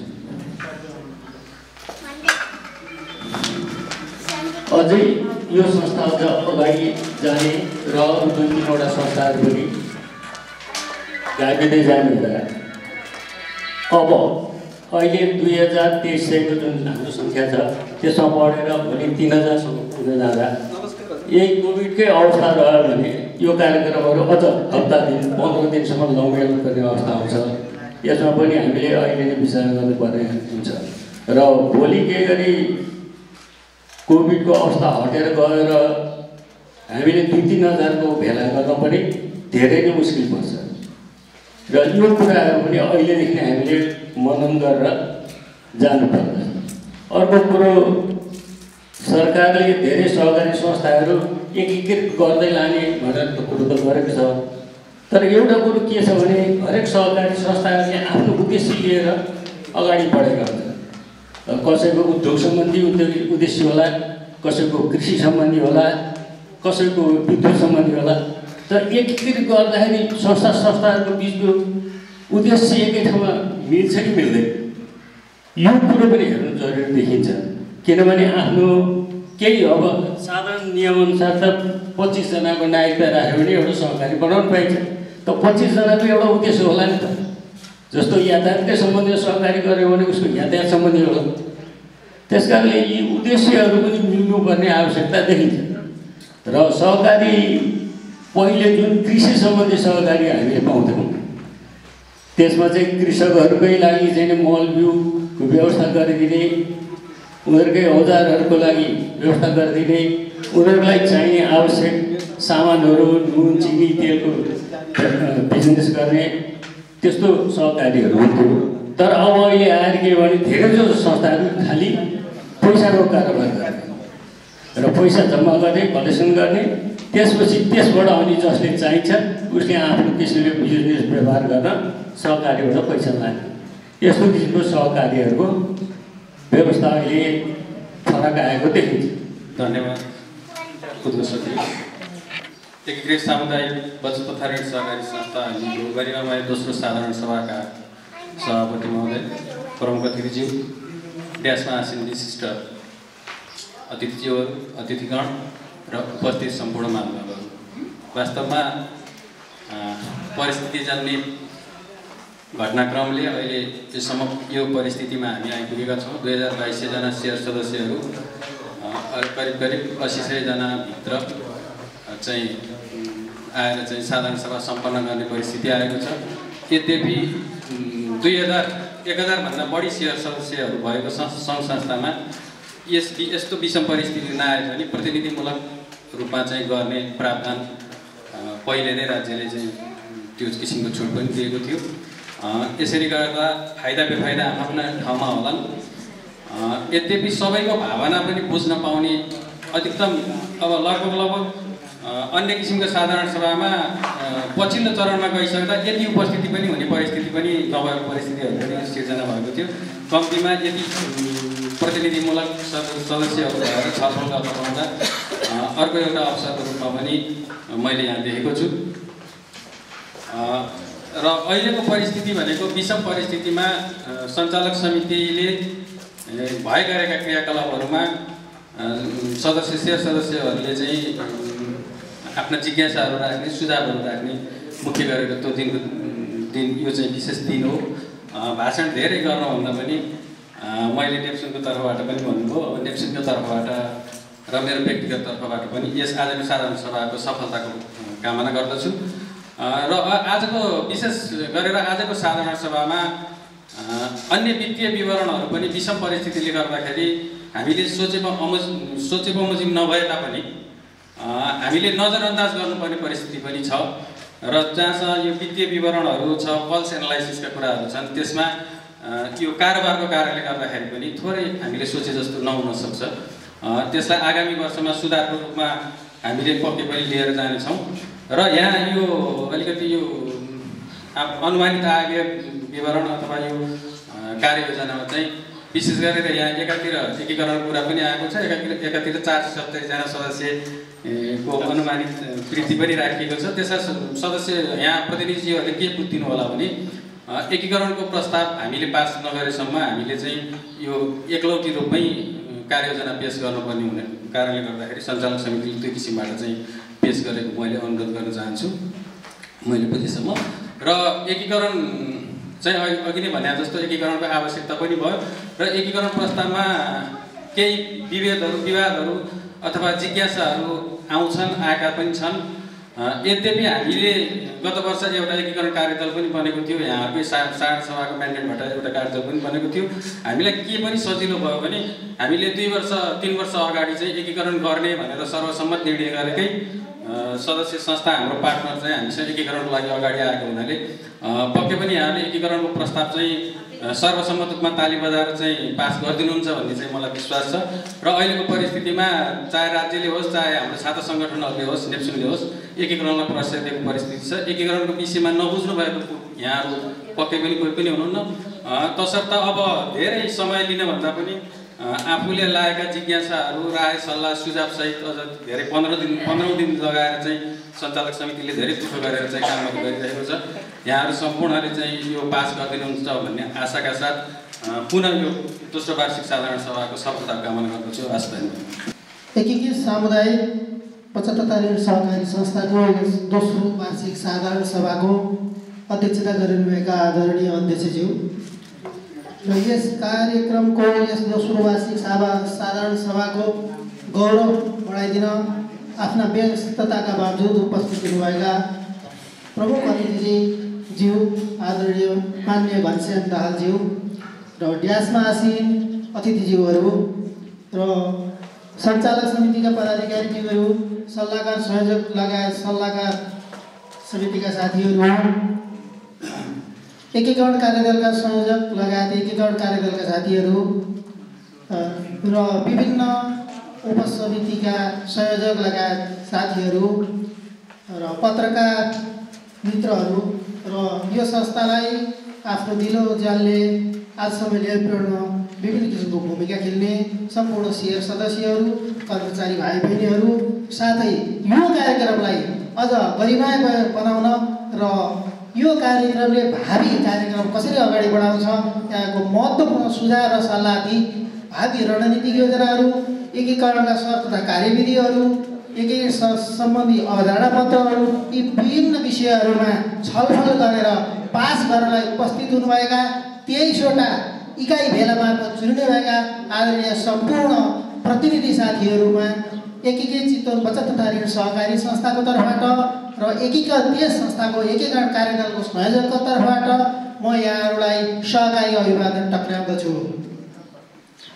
र आज हामीले यहाँ मैले बोल्नुपर्ने खासै त्यस्तो कुराहरू लेखेको छैन, किनभने यहाँले अध्ययन गर्नुभयो भने यी सम्पूर्ण कुराहरू हाम्रो यो बुकलेटमा सबै कुराहरू लेखिएका छन्। र चितवन जिल्ला एउटा त्यस्तो जिल्ला हो जहाँ एउटा ऐतिहासिक जिल्ला भएर पनि जुन सहकारी आन्दोलनको सहकारी संस्थाको स्थापना 2013 सालमा भएर पनि एउटा सहकारीको ऐतिहासिक जिल्ला भएर पनि सहकारीको विकासको क्रममा चितवन जिल्ला अलिकति पछाडि परिरहेको अवस्थामा यो जिल्लाबाट अब सहकारी आन्दोलन एउटा सहकारीको गन्तव्य स्थलको रूपमा एउटा बृहत सहकारी निर्माण गर्नुपर्छ भन्ने अभियानमा तपाईँ हामी सबै अब लाग्नु जरुरी छ। त्यसरी नै हामीहरू लागिरहेका छौँ। विगतमा हामी 4वटा साकोसहरू एकीकरणका अभियानमा लागेका थियौँ। तत्कालीन अवस्थामा विविध कारणले गर्दा हामी दुईवटा साकोसहरू एकीकरण भएर एकीकृत चितवन साकोस र एकीकृत सामुदायिक साकोस बनेका छौँ। अब यो दुईबाट एक भएकोलाई अब हामी यसमा एउटा कलश साकोससहित हामी छिट्टै नै एकीकरण अभियानलाई गएर चितवनको यो सेरोफेरोमा त्यसमा पनि हामी भरतपुर वडा नम्बर 10मा छौँ, यो केन्द्र स्थलमै छौँ। यसैले चितवनमा अब हामी यो एकीकरण अभियानलाई सफल गर्दै भावी आगामी दिनहरूमा पनि अन्य शाखाहरूसँग एकीकरण अभियान गर्दै साँच्चै नै चितवन जिल्लालाई एउटा बृहत रूपमा साकोस निर्माण गरी एउटा गन्तव्य स्थल सहकारीको एउटा गन्तव्य स्थलको रूपमा लानुपर्छ। र गन्तव्य स्थलमा सङ्ख्यात्मक रूपमा मात्रै नलगिकन नीति विधि प्रविधियुक्त किसिमले सम्पूर्ण सुविधासहित सम्पूर्ण सेयर सदस्यहरूलाई विभिन्न किसिमका अहिले विभिन्न वित्तीय संस्थाहरूले दिएका सेवा सुविधाहरू सहित युवाहरूलाई जुन हाम्रा अहिले सहकारीमा हामीले अधिकांश देख्ने गरेका छौँ, अलिकति पाको उमेर भइसकेपछि मात्र सहकारीका सेयर सदस्य बन्ने परिपाटी छ। यसलाई अन्त्य गर्दै युवाहरूलाई पनि सहकारीका सदस्य बन्नलाई प्रेरित गर्दै यो सहकारी विस्तारमा लाग्नुपर्छ। र हामीले चाहिँ सहकारीका सेयर सदस्यहरूलाई बुझाउन नसकेको, प्रशिक्षण गर्न सहकारी शिक्षाको बारेमा जानकारी गराउन नसकेको कुरा म यहाँलाई विनम्र अनुरोध गर्न चाहन्छु। समय छोटो छ तैपनि मैले भन्नै पर्ने हुन्छ। यो चाहिँ मुख्य कुरो के हो भने तपाईँ हामीले प्रत्येक महिना खर्च गर्ने नै गर्छौँ। त्यो खर्च गर्ने मासिक खर्च गर्ने पैसा हामीले कहीँ न कहीँ राखेका छौँ, कुनै न कुनै ब्याङ्कमा कतै कतै राखेका छौँ। त्यो पैसा अब अन्त राख्ने होइन, किनभने ब्याङ्कमा 2%, 2.5% ब्याज दरमा राख्नुभन्दा सहकारीमा 5%, 6%, 7%सम्म ब्याज दर हुन्छ। र त्यो सहकारीमा राख्दाखेरि जसरी ब्याङ्कमा हजुरहरूले राख्ने र झिक्ने प्रक्रिया गरेर झिक्न र राख्न सक्नुहुन्छ, सहकारीमा त्यसरी नै आफूसँग केही गरी जो भएको पैसा त्यो लगेर राख्ने र आवश्यक परेको दिन जुनसुकै दिनमा पनि झिक्न सकिने हुन्छ। यो कुराहरू सेयर सदस्यज्यूहरूलाई हामीले बुझाउन नसकेको हुनाले अहिले हाम्रा सहकारीहरूमा रकम जम्मा नभएर हामीले ब्याङ्कमा थोरै ब्याज दरमा जम्मा गरेका छौँ। अब यसलाई चिर्दै र सहकारीमा जम्मा गर्ने बानी बसाल्नुपर्छ। सहकारीमा बानी बसाल्न साथ हाम्रो सहकारीसँग सम्बन्ध अलिकति बढ्छ, हाम्रो सहकारीमा जाने आउने वातावरण पनि अलि धेरै हुन्छ। त्यसले गर्दा के भइरहेछ त सहकारीका गतिविधिहरूको जानकारी पनि हामीलाई आउँछ र सहकारीलाई आवश्यक सुधार र सल्लाह पनि हामीले दिन सक्छौँ। गर्दाखेरि कतै उद्देश्य नमिलेर बाँधिन्छ कि भन्ने हिसाबले साँच्चै एकीकरण गर्ने भनेको समुदायमा आधारित यस्तै बचत तथा ऋण सहकारी, बचत तथा ऋण सहकारी नै हो। दुग्ध सहकारीले दुग्ध सहकारी नै सँग एकीकरण गर्छ। त्यसैले यस्तो बाजी नै हुन्न। कुनै कुनै शीर्षकहरूमा लगानीका शीर्षकहरू, बचतका शीर्षकहरू, केही कुनै शाखाहरूले अलिकति धेरै शीर्षक राखेका हुन्छन् भने कसैले अलिकति थोरै शीर्षक राखेको हुन्छ, कसैको ब्याज दर 0.5%, 1% घटी बढी हुन्छ। तर एकीकरण पश्चात यी सबैलाई मिलाएर सबै सेयर सदस्यलाई सहज वातावरण हुने गरी त्यसरी नै हामीले एकीकृत साकोस निर्माण भएपछि कसरी हुन्छ सेयर सदस्यलाई बढीभन्दा बढी नाफा नाफा दिने हिसाबले गर्छौँ। र अर्को कुरो, जति हामी ठुलो हुन्छौँ हाम्रो समुदाय हामी जहाँ सहकारी बसिरहेका छौँ त्यो क्षेत्रमा पनि अहिले कोभिड-19 का कारणले हामीले समुदायमा केही काम गर्न नसकेको वर्तमान परिवेशमा साँच्चै हामी एउटा बृहत सागोस निर्माण भइसकेपछि समुदायको लागि पनि आवश्यक, समुदायमा संस्थाले पनि केही प्रतिशत रकम समुदायमा खर्च गर्छ। त्यसैले एकीकरण अभियानलाई पनि यहाँहरूले त्यसरी नै सहज रूपमा लिनुहुन अनुरोध गर्दछु। अब कार्यक्रमलाई औपचारिक कार्यक्रम समापनतिर अगाडि बढिरहेका छौँ। म आजका प्रमुख अतिथि बागमती प्रदेश सभा सदस्य, बागमती प्रदेशका सभापति, शिक्षा स्वास्थ्य तथा कृषि समितिका सभापति, हाम्रो आदरणीय मान्य यस चितवन जिल्लाबाट निर्वाचित बागमती प्रदेश सभा सदस्य, आजका प्रमुख अतिथि श्री घनश्याम दाजुलाई आफ्नो उद्घाटन मन्तव्य राखिदिनुमा विनम्र अनुरोध छ। यो एकीकृत सामुदायिक सहकारी संस्थाको यो दोस्रो साधारण सभामा म यहाँ सहभागी हुँदा हुन त यो पदले होला मान्य भएको नाताले प्रमुख अतिथि हुने अवसर परेको छ। तर मलाई यहाँ आउँदा म प्रमुख अतिथि होइन, सेयर सदस्य नै हो भन्ने मैले बुझ्छु। म यो संस्थाको सेयर सदस्य पनि भएको नाताले म प्रमुख अतिथि होइन, तपाईँहरू जस्तै हो। अब एउटा पदको कारणले मात्रै यहाँ सहभागी त्यो प्रमुख अतिथि बन्न पुगेँ। म तपाईँहरू जस्तै यसको सेयर सदस्य नै हो, त्यही रूपमा मैले आफूलाई बुझ्ने गरेको छु। र यो साधारण सभा दोस्रो साधारण सभा गरिरहेका छौँ। अघिल्लो वर्ष मात्रै हामी 2टा साकोसको एकीकृत गरेर मालिका सहकारी र चित्रवन सहकारीको बिचको एकतापछि सिनारी सहकारीको बिचको एकतापछि हामीले यो एकीकृत सामुदायिक सहकारी संस्था निर्माण गऱ्यौँ। फेरि अहिले अरू 2टा सहकारीहरूसँग छलफल अगाडि बढिरहेको छ। यो अत्यन्तै राम्रो र सकारात्मक सोच हो भन्ने मैले बुझेको छु। हुन त यसको पछाडि संसारमा यस्तो कुनै पनि चिज छैन राम्रो मात्रै। त्यसैले सङ्ख्या यसको भोलि आउने समस्याहरूको बारेमा चिन्ता गर्नु सेयर सदस्यहरूले स्वाभाविक हो। किनभने संसारमा राम्रो भन्ने कुरो न वैज्ञानिकहरूले उत्पादन गरेका चिजहरू सबै राम्रा मात्रै भए, न धार्मिक गुरुहरूले भनेका कुराहरू नै सबै राम्रा भए। धर्ममा हेऱ्यो भने पनि सबै राम्रा मात्रै त छ, विज्ञानलाई हेऱ्यो भने पनि सबै राम्रो मात्रै त हुँदैन। त्यही भएर कुनै कुरालाई अगाडि बढाउँदा त्यसका पछाडि थुप्रै सकारात्मक चिजहरू हुँदाहुँदै केही नकारात्मक चिजहरू पनि सबै आउन सक्छन्। त्यसलाई हामी सबै मिलेर हल गऱ्यौँ भने हामी सकारात्मक चिजहरूकै माध्यमबाट अगाडि बढाउन सकिन्छ। त्यसरी हेर्दा अहिले अरू 2टा सहकारीहरूसँग सहकार्य गर्ने, एकता गर्ने, एकीकरण गर्ने जो सोचका साथ कार्यदल बनेर यो अगाडि बढेको छ। र आजको यो साधारण सभाले हामीले त्यो अनुमति दियौँ भने, पास गऱ्यौँ भने मलाई लाग्छ यो प्रक्रिया अगाडि बढ्छ। र मेरो अनुरोध छ हामी सबैले एक ढिक्का भएर यसलाई पास गर्नुपर्छ। म त्यो पनि अनुरोध गर्न चाहन्छु। किन भन्दा हामीसँग 2टा सहकारीहरू एकता हुँदा हामीसँग अहिले 2290 जना सदस्य रहेछ। हाम्रो ऐनमा सहकारी ऐनमा के भनेको छ भने महानगरपालिकालाई कार्यक्षेत्र बनाएर बनेको सहकारी न्यूनतम 5000 सदस्य हुनुपर्छ। भनेपछि त हामीसँग त अझै आधाभन्दा बढी सदस्य चाहिएको छ। यो अवस्थामा अब सदस्य सङ्ख्या विस्तार गरेर हामी 5000 पुर्याउँछौँ भने गाह्रो छ। अर्कोतिर फेरि नीति के बनेको छ भने एक व्यक्ति एक सहकारी। हिजो एउटा व्यक्ति 10वटा 12वटा 15वटा सहकारीमा बस्दा त हामी 5000 पुर्याउन सक्थ्यौँ। अब त्यो नीतिलाई लागू गर्दा हामीले 5000 सदस्य बनाएर हाम्रो सहकारीलाई सञ्चालन गर्न सक्छौँ सक्दैन? मलाई लाग्छ गाह्रो छ। त्यसैले पनि हाम्रो अगाडि एकीकरण पनि एउटा त्यो सङ्ख्या पुर्याउने एउटा सजिलो उपाय भएको हुँदा र सबैलाई त्यही समस्या हो, हामीलाई मात्रै होइन सबैको त्यही समस्या भएको हुँदा हामी यो प्रक्रियामा अगाडि बढ्ने कुरो र यसलाई ठिकसँग सञ्चालन गर्ने क्रममा जसरी कार्यदलका साथीहरू लाग्नु भएको छ र एउटा ठाउँसम्म यसलाई पुर्याउनु भएको छ, उहाँहरू सबैलाई म धन्यवाद दिन चाहन्छु।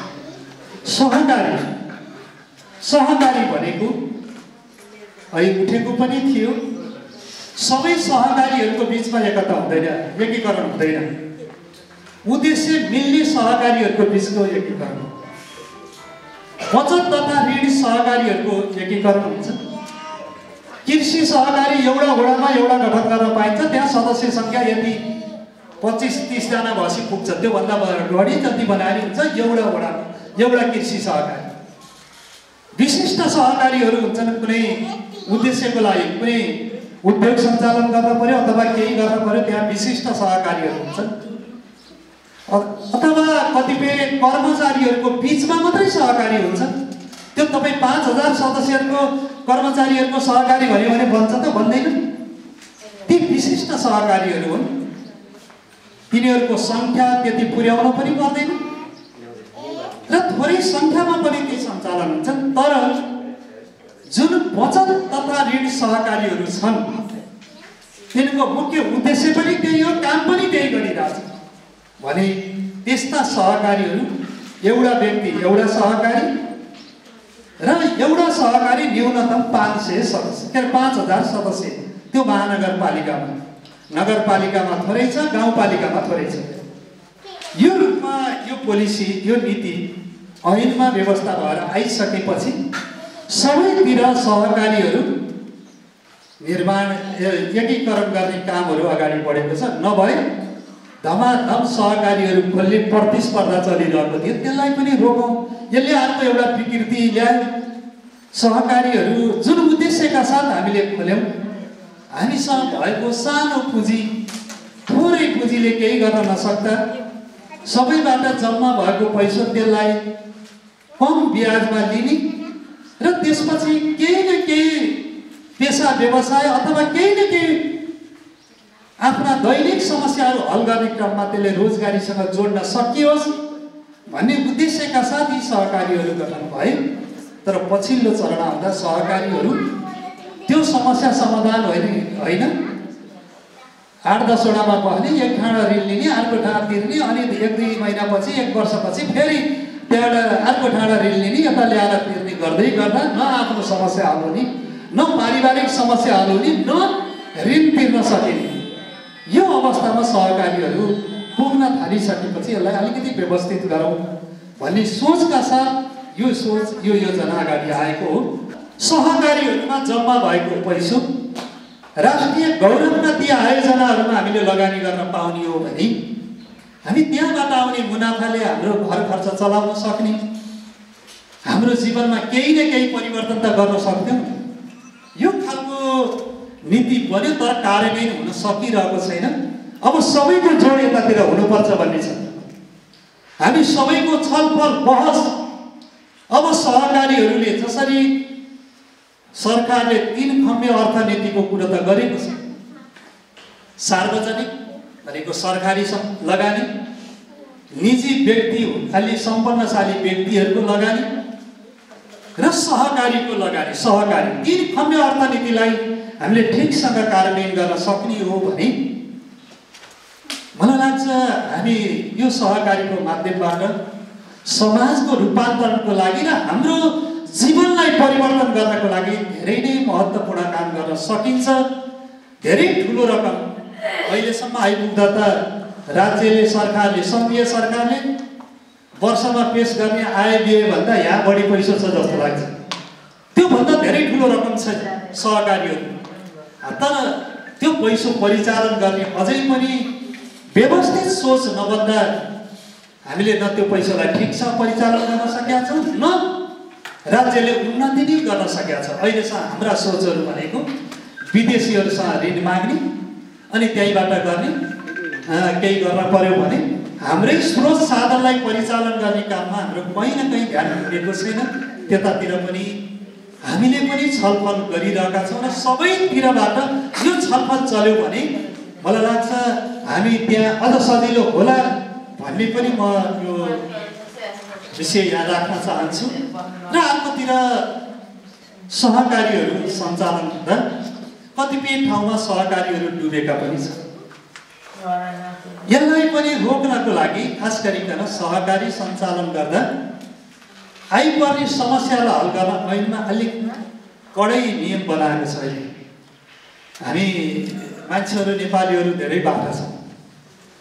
कतै त्यस्ता संस्थाहरूमा काम गरिरहेका आर्थिक कारोबार गर्नेहरूले भोलि तलमाथि भयो भने सम्पत्तिबाट फेरि लेलान भनेर आफ्नो सम्पत्ति पहिला सुरक्षित गर्ने छोरा छोरी श्रीमती कसका नाममा हुन्छ राख्ने, अनि त्यसपछि त्यो संस्थामा नियत खराब भइसकेपछि अनि त्यहाँ गएर दुरुपयोग गर्ने यो काम पनि अलि बढी भएको र विगतमा कयौँ सहकारीहरूमा त्यो समस्या आइसकेपछि अहिले ऐनमा हामीले के व्यवस्था गरेका छौँ भने यदि कोही त्यसको सञ्चालकले व्यवस्थापकले सहकारीको सम्पत्ति हिनाबिना गर्यो भने उसका अंशियालाहरूको सम्पत्तिबाट उपर गर्ने भनेर ऐनमा व्यवस्था गरिएको छ। त्यो हुँदा कोही उम्केर जान सक्ने स्थिति छैन। यो कुरो हामी जानी बुझिराखेको नभएदेखि भोलि समाउने ठाउँ नहुने भयो भन्ने सोचका साथ यो खालको व्यवस्था हामीले गरेका छौँ। त्यसले गर्दा हामीले जम्मा गरेको खाई नखाई जम्मा गरेको पैसा त्यहाँ जम्मा गरिसकेपछि सुरक्षित होस् भन्ने त त्यसका सबै शेयर सदस्यले अनुभूति गर्न पर्यो। त्यसको लागि कारबाही गर्ने वातावरण ठाउँ त राख्न पर्यो। यो खालको चिज पनि हामीले गरेका छौँ। र अर्कोतिर अब 4-5वटा 6वटा सहकारीमा सदस्य छ। अब यो नीति भएपछि एकैचोटि थुप्रै शेयर सदस्यहरू हामी जान्छौँ भनेर निवेदन हाल्यो भने के गर्ने भन्दा सबैको एकैचोटि रकम फिर्ता गर्न सकिन्न। एक दुईजनाको भयो भने त तुरुन्तै गर्ने हो, तर त्योभन्दा बढीको भयो भने त्यसलाई निश्चित समय तोकेर मात्रै फिर्ता दिने, तुरुन्तै दिन सकिन्न भन्ने कुरो पनि व्यवस्थित गरिएको छ ऐनमा। त्यसैले हामी कसैले अब 100 जना आएर एकैचोटि मेरो शेयर रकमले फिर्ता भन्यो भने सहकारीले एकैचोटि दिन नसक्ने पनि हुन्छ। त्यो समस्यालाई पनि हामीले ऐनमा स्पष्टताका साथ व्यवस्था गरेका छौँ। अनुदान पाएपछि दुरुपयोग हुँदो रहेछ भन्ने चितवनमा एउटा उदाहरण छ। एक ठाउँ कहीँ समथिङ मिया खेती थियो र नमुना फर्मको रूपमा त्यो दर्ज भयो प्रदेशमा सम्बन्धित मन्त्रालयमा र 14 लाख रुपियाँ अनुदान पाए। अहिले मिया 3 वर्ष लगातार त्यो मियाले उत्पादन दिँदो रहेछ, तर एकै वर्षमा मिया खेती ध्वस्त भयो। त्यो अनुदान फिर्ता गर्न नपर्ने, कारबाही पनि नहुने।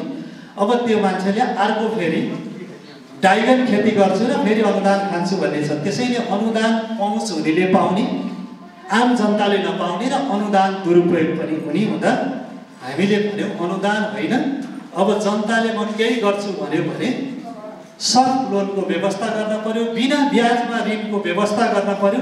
किनभने ऋण लिइसकेपछि ब्याज दिन नपर्यो नि सामा त बुझाउन त केही न केही त गर्न पर्यो नि काम। केही नगरिकन त सामा त बुझाउन सक्यो। त्यो हुँदामा केही न केही गर्ने वातावरण बन्छ। अनुदान लिने भनेको खानाको लागि हो। खोरमा बाख्रा देखाएर अनुदान लिने जनताका ल्याएर अनि हेरे त्यहाँ अनुगमन गरेको फर्किसकेपछि अनि जसका हुन् बाख्रा उसैले लाने, गाई भए उसैले लाने। यस्तो खालको अवस्थाको अन्त्य नगरिकन हामीले परिवर्तन गर्न सक्दैनौँ भन्ने खालका कुराहरू हाम्रो समितिले पनि जोरदार रूपमा यी कुराहरू उठाएको थियो र अहिले यो कार्यान्वयनमा पनि गएको छ। त्यसैले सहकारीहरूको माध्यमबाट यो समाजको रूपान्तरण गर्ने क्रममा तपाईहरु जसरी लाग्नु भएको छ, म त भर्खर हो, धेरै पनि भएन, 2 वर्ष हुन लाग्छ सहकारीको सदस्य भएको। मसँग अनुभव छैन, म त तपाईहरुसँग सिक्ने र अनि नीति निर्माण गर्ने ठाउँ सहकारीको पक्षमा अलि राम्रो नीति बनाउन चाहिँ जोड गर्ने, त्यो पनि तपाईहरुसँग सिकेर हो। सुझाव सल्लाह दिनु होला र यो सामुदायिक एकीकृत सामुदायिक सहकारी संस्थाको यो दोस्रो साधारण सभा विभिन्न माध्यमबाट मैले अहिले भने 100 जना बराबर हामी 2 जनाको लागि यहाँ प्रतिनिधित्व गरेका छौँ। सबै तपाईँ 2 जना भनेको त्यो 100 जनाको प्रतिनिधित्व हो, त्यो भावना हो, त्यो विचार हो र यो सहकारीको यो साधारण सभा भव्य र सभ्य रूपमा सफल हुनेछ भन्ने विश्वासका साथ तपाईँ हामी सबैको उत्तर प्रगतिका साथ म मेरा भनाइहरू यहीँ अन्त्य गर्छु। नमस्कार। अन्तमा प्रमुख अतिथिलाई मायाको चिनो प्रदान गर्ने कार्यक्रम रहेको छ। हाम्रो संस्था एकीकृत सामुदायिक बचत तथा ऋण सहकारी संस्था लिमिटेडका अध्यक्ष एवं दोस्रो साधारण सभाका अध्यक्षज्यूलाई आजका प्रमुख अतिथि मान्य घनश्याम दाहालज्यूलाई मायाको चिन्ह प्रदान गरिरहनु हार्दिक अनुरोध गर्दछु।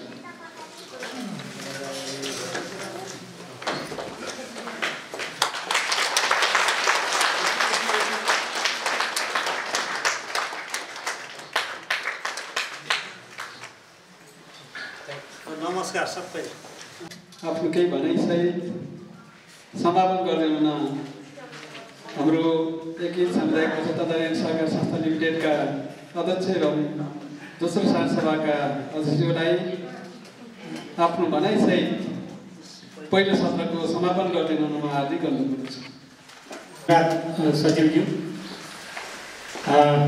एकीकृत सामुदायिक बचत तथा ऋण सहकारी संस्थाको आजको दोस्रो गरिमामय साधारण सभामा हाम्रो आमन्त्रणलाई स्वीकार गरेर पाल्नुभएका प्रमुख अतिथि माननीय शिक्षा स्वास्थ्य तथा कृषि समिति एटोडाका सभापति श्री घनश्याम दाहालज्यू,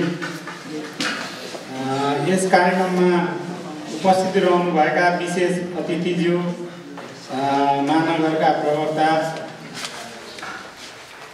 र त्यस्तै नेप्सकुनको फिल्ड कार्यालय चितवनका उपसमिति सदस्य र हाम्रो संस्थाका निवर्तमान अध्यक्ष समेत रहनुभएका दिपकराज खनालज्यू,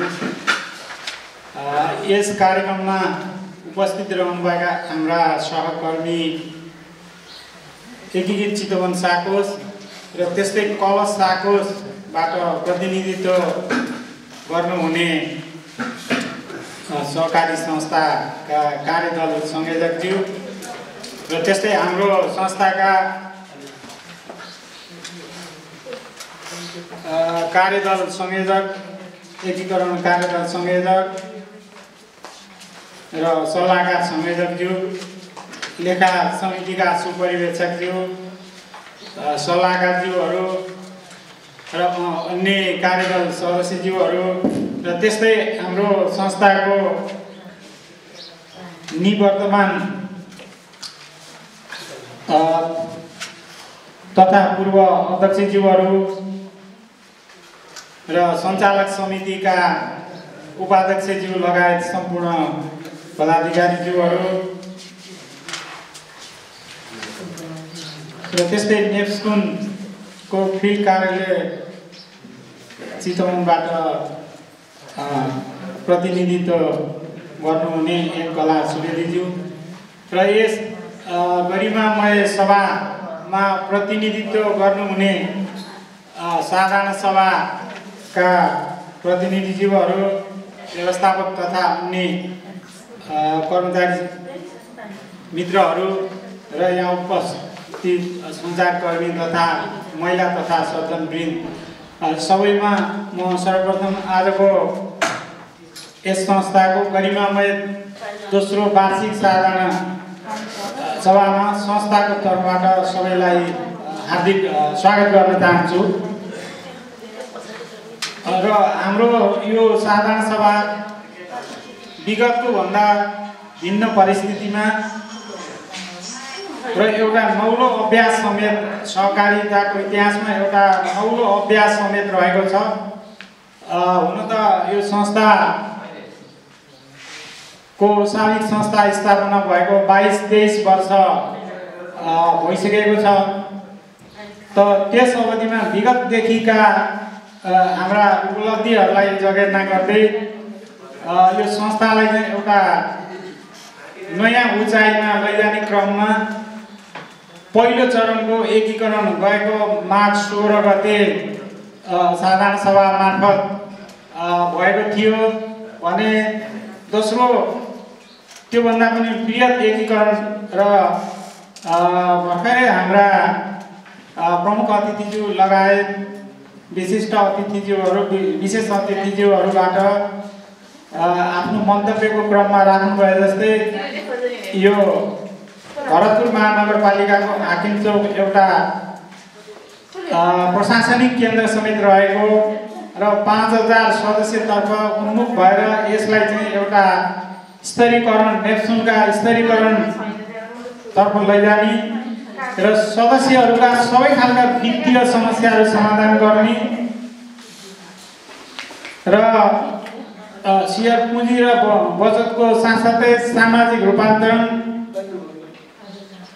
र केही सांस्कृतिक रूपान्तरणतर्फ समेतका पक्षलाई समेटेर अघि बढिरहेको यस सहकारी संस्थाको गत आर्थिक वर्ष 76-77 को प्रगति प्रतिवेदन आदरणीय सेयर सदस्यज्यूहरू समक्ष पेश भइसकेको छ र साधारण सभा यो सेयर सदस्यहरूको चाहिँ एउटा सार्वभौम संस्था र यसमा विगतका प्रगतिहरू पनि समीक्षा गर्ने र आगामी मार्गदिशा पनि देखाउने क्रममा हजुरहरूबाट प्राप्त भएका सुझावहरूलाई ग्रहण गर्दै हामी अगाडि बढ्ने नै छौँ। म यो संस्थाको आयोजकको तर्फबाट प्रतिबद्धता व्यक्त गर्न चाहन्छु र आजको यस गरिमामय सभामा आफ्नो अमूल्य समय दिएर यो विषम परिस्थितिमा कोभिड-19 को संक्रमणको कारणले नेपाल सरकारले तोकेको सामाजिक भौतिक दूरी र सुरक्षाका मापदण्ड समेतलाई पालन गर्दै यो विषम परिस्थितिमा पनि यहाँ उपस्थित रहेर यो साधारण सभामा शुभकामना व्यक्त गर्नुहुने सबैप्रति आभार व्यक्त गर्दै म यो साधारण सभाको पहिलो उद्घाटन